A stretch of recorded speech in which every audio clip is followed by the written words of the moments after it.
Hey everyone, welcome back. I'm here with Bobby Smith, who is the head coach of Adelphi University, and I'm going to let Bobby take it away by telling us a little about his swim story. Hi, everyone. My background is, I started swimming real young. I started competitive swimming when I was 6. I got right into it, and I was all right from a young age. So my parents were super supportive, and kept moving me to what they felt was better team. I swam, all through obviously high school and stuff. Long Island Aquatic Club was my swim team. I was a backstroker. I originally went to school in California, University of the Pacific. I went there specifically for the coach, who was Greg Meehan at the time, who's now the head coach of Stanford's women's team. Amazing experience with him. He ended up leaving and going to Cal Berkeley after my freshman year. I then transferred and went to University of Pittsburgh. I swam for the team there. I was captain in my senior year. I came out of school I went into like personal training. Like that's what I thought I was going to do. I had a psychology degree, but personal training was where I thought my life was going to head. And my little sister, who also swam in college, was like, you should really coach. And I was like, I'm going to get too jealous. Like, I'm going to want to get in and want to swim. So I don't think it's going to be a good fit. So she ended up pressuring me enough to start coaching. And I started club coaching, and I did that for about 2.5 years. And I was lucky enough that the coach there noticed that I was better set to work with the older swimmers. Yeah, as soon as I could have a conversation with the swimmers on, especially everything that I've learned in the past, like with fluid mechanics and everything, but to have a conversation about strategy, about technique, about energy systems, about what to say to yourself, the self-talk. As soon as I got to that level, I was like, this is what I want to do. Like, this is where, I felt comfortable. So I worked then with like 15 to 18-year-olds, and I was there, like I said, 2.5, 3 years. And then the Adelphi spot opened up, and I've been the head coach. I'm finishing my 6th year there as the head coach. And I love it. I always knew like I wanted to get back to college swimming, because for me, and I'm sure everyone, club swimming was very individualistic. Like, it was always about my times, my event, my swim. When I got to college, it became about this team aspect, this points. Like, it was all about place instead of time, and it became such a different aspect, and I loved that so much. So as soon as I knew that I enjoyed coaching more than I thought I was going to, then I was like, all right, I wonder if I get back to college and that level. And I'm so happy to be on this level. Like, I love dealing with this age of athlete, and just obviously, like I said, there's a lot of pressure on the dual meets, and I don't know, I just love, like, this is what I want to do with the rest of my life. So, how did your experience in swimming impact your career now and how you So operate as a college coach? it's funny because like my mom brings it up a lot. I'll talk to her and she'll be like, even when you were younger, you're like, I'm just gonna make money swimming. And like, me being younger, not realizing that's never gonna happen. Like, it somehow like came into obviously this career and everything, and I'm grateful for that. But kind of a unique situation for me is I was obviously an assistant coach on the club level, but I was never a head coach before anything. So I just jumped right to a Division II school as a head coach. The only thing that I had to look back on was my experience as an athlete in a collegiate program. So I was, very lucky that my assistant coaches have been, one, absolutely amazing. Like, I've been very, very lucky in that sense. And I've been lucky that I come from a very big swimming community here on Long Island, and all of my assistant coaches, for the most part, have been some of my closest friends in the world. So I have we swam together growing up, we didn't go to college together, but we reconnected after college, and, they were getting into the sport too. So it's worked out really well in that. So we have basically, from my experience, it's a collection of experience with me and my friends, my assistants, will be like, okay, well, we did this when we were at school. Like, I remember doing this. There's administrative stuff that you learn along the way, but there's a lot of, especially if I have new assistant coaches coming in, I'll be like, okay, well, what did you like at the program you were just at? Like, what was some of the things that made it really fun? That experience is something that I try to bring in a lot. Like, I always say, like, swimming can be so boring, and it can be boring from a swimmer's perspective, actually just doing it, and boring from a coach's perspective if you're not into it. And so to try to figure out what makes things exciting and fun and interesting, that's my main focus. Like that's where I try to draw back from the experiences that I've had in the past, like what worked for me, what have I listened to or heard or anything like online, podcasts, whatever it is, that sounds like it's going to work. That sounds like a good time, something like that. And that's where I draw a lot of my current program from. It sounds like you pool together a lot of knowledge, no pun intended. So that was a good one. One of my favorite quotes, it always gets mixed up who said it, and I don't honestly know, but it was, good artists imitate and great artists steal. And basically, like, I took that as, like, if I hear something that Eddie Reese is doing and it's working over there, why not try? You know what I mean? Like, it's not like I don't have to mimic it, just do exactly what they did. And you figure out what works, you tailor it to, obviously, everyone's athletes are not going to be the top, Division I men's team in the country. So you tailor it to that, you make it work for you. And that's a lot of how, I've done everything. It's really just like pulling information together, that I think is going to work. I write down a lot of stuff and make sure that if it doesn't work, I write that down and why I think it didn't work, and, so we can go back. But yeah, absolutely. A lot of taking in a lot of information from a lot of different sources. So tell me a little bit more about why and how you've remained a part of the swimming community over your lifetime since you were 6. For me, I was like the textbook ADHD case. Like, I got in trouble in school for being too talkative, being too this or that. Swimming really kept me grounded in a level of, like, it took my energy, it harnessed it in a good direction. And I just always characterized, my entire personality was, I'm a swimmer. Like, that's who I thought, like that's always what I was. It's always what I was known as. Like I said before, like the fact that I translated it into a career is funny, because it was always just like, that's who I was. That's who my family, like my aunts and my uncles, oh, the swimmer, like that kind of thing. Like I said, I come from this small community. We live, technically Long Island. We live on an island, so we're surrounded by, water. Like, I lifeguard in the summer at the beach, and a lot of other swim coaches for club teams lifeguard with me. Like, one of my closest friends, one of my mentors, works at the beach with me. So I stay involved in, like, on just not even necessarily like on the club level, because I'm always like recruiting and that stuff, but just on the level of having individuals to talk to about the sport. Like, we'll go and sit on the lifeguard stand together, and nobody wants to sit with us because they know that me and him are going to talk swimming the whole time. And it's just going to be a whole swimming talk. Another thing that I was really lucky to be a part of during, like, the whole quarantine and everything was, one of my good friends is the assistant coach at Arizona State. And a lot of the swim coaches, from a lot of assistant coaches from a lot of different programs, we put together a Zoom call that we would do every Monday.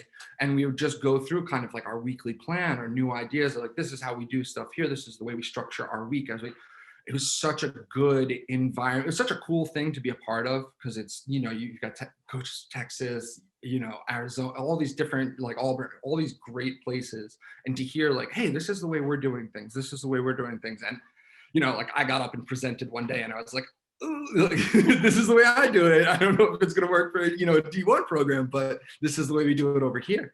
But such a cool, like, I love to be in the swimming community. And I'm the kind of guy that, like, if we go to an invitational, like, I'm going around, I'm going to introduce myself, talk to every single coach there, say hello. Like, I like being part of this community. Like, I feel, it's always been, home for me. So yeah, talking swimming and doing swimming are both fun. So not so much once you get older. You start to get a lot slower, so that doesn't help. But what does success look like in the pool to you? It can come in a bunch of different ways. It depends, and I think it varies swimmer to swimmer. If we have people like an incoming freshman for me, if they go a best time or come close to a best time in their freshman year, that's a big deal, because you just made this huge change in your life. Let's say you live on campus, so now it's the first time you're on your own. Even the smallest success could be success in that department.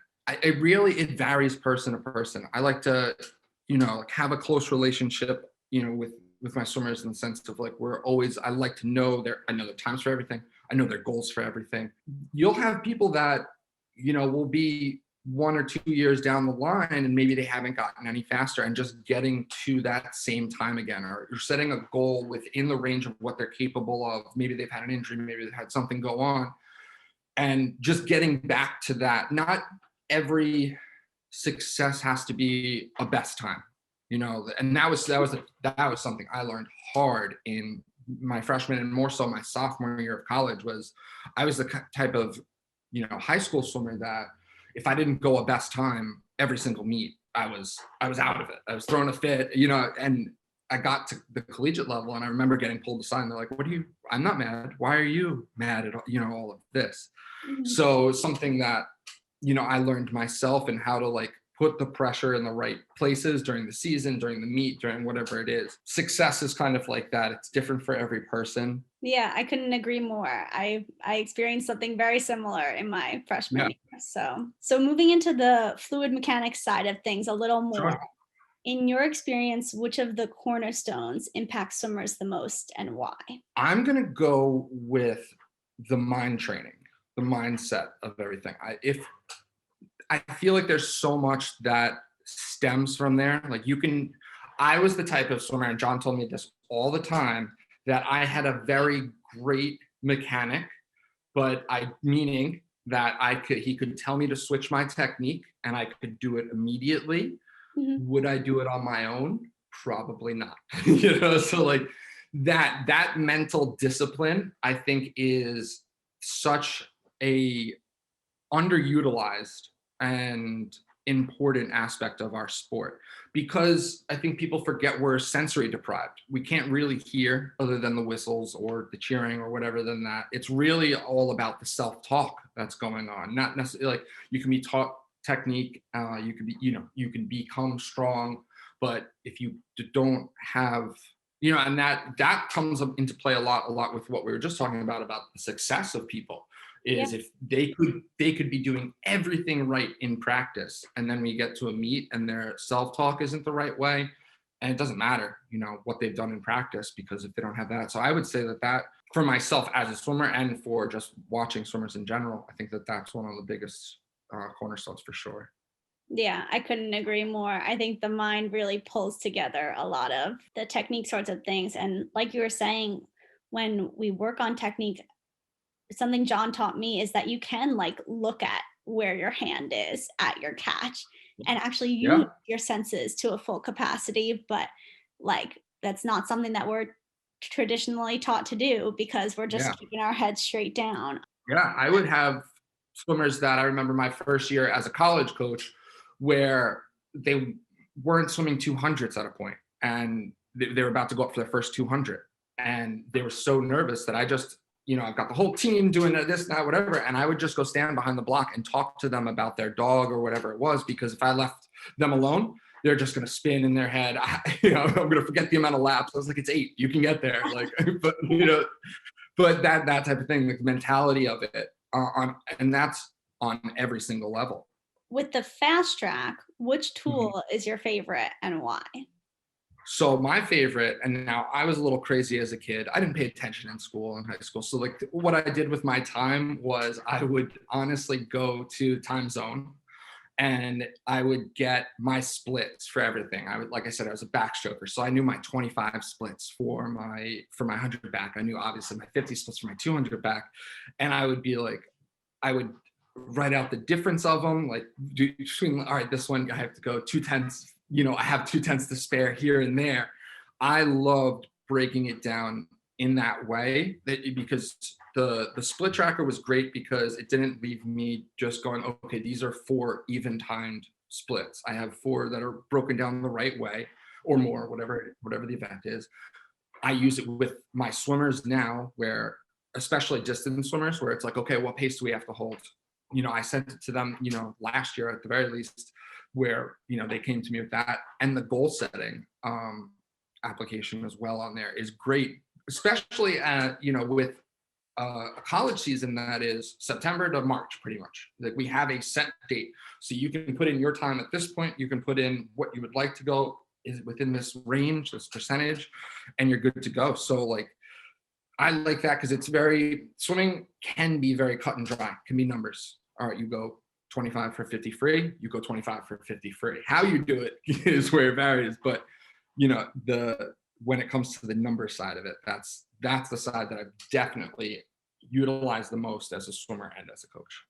Yeah, I think the time zone is super cool within the goal setting application because once you know your split, you can also then think about like your stroke count and how Yeah. Oh, efficient you need so to good. be or how quickly you need to be turning over and the efficiency of each stroke to Yeah, get I love the that you tempo tracker for sure. Yeah, the tempo stuff is amazing, especially as a backstroker. Like that was my whole thing. It was like, yeah. knowing how to hold hand speed and stuff. And to show the stroke count, the cycle count for a lap.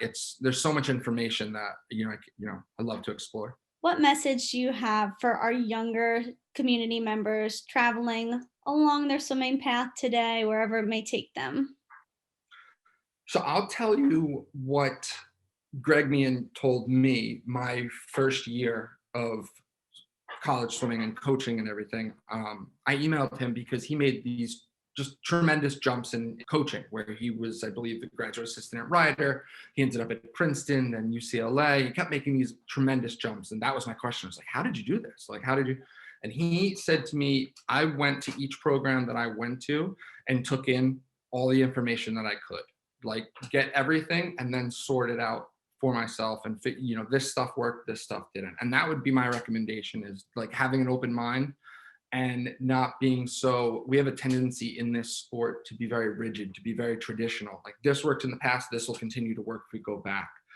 And that doesn't always, it does work, but there's other ways to go about it. And I think that with this sport, don't be afraid to try something new, and don't be afraid to get something wrong as well.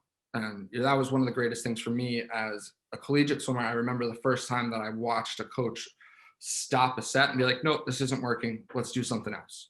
And like for me, that was huge because I wasn't feeling great as a swimmer. The set obviously wasn't working. We did something else, and just that little bit of his openness to go off track, to go against the routine, changed our entire mindset on it. So that would be definitely my main advice. Yeah, that's super cool. I think something I've grown to appreciate more as I've gotten older too is that coaches provide us with a lot of the tools and then it's how we implement them. So for me, Absolutely. like if I want to work on my DPC and butterfly and the set isn't necessarily focused on that, I carve my own path and I work on it Mhm. because that's Absolutely. where my head's at right then. Using all the knowledge that we have, all the information, and doing with it what's right for you. Well, I want to give you a chance to share anything else you want with our viewers in this last minute or so. I'm excited to be a part of this. So I'm like, thank you guys so much for having me as part of this. It's been a great, experience. And I love the software and I love everything you guys are doing. Well, thank you so much, Bobby. Appreciate it. All right. Anytime. Bye, everyone.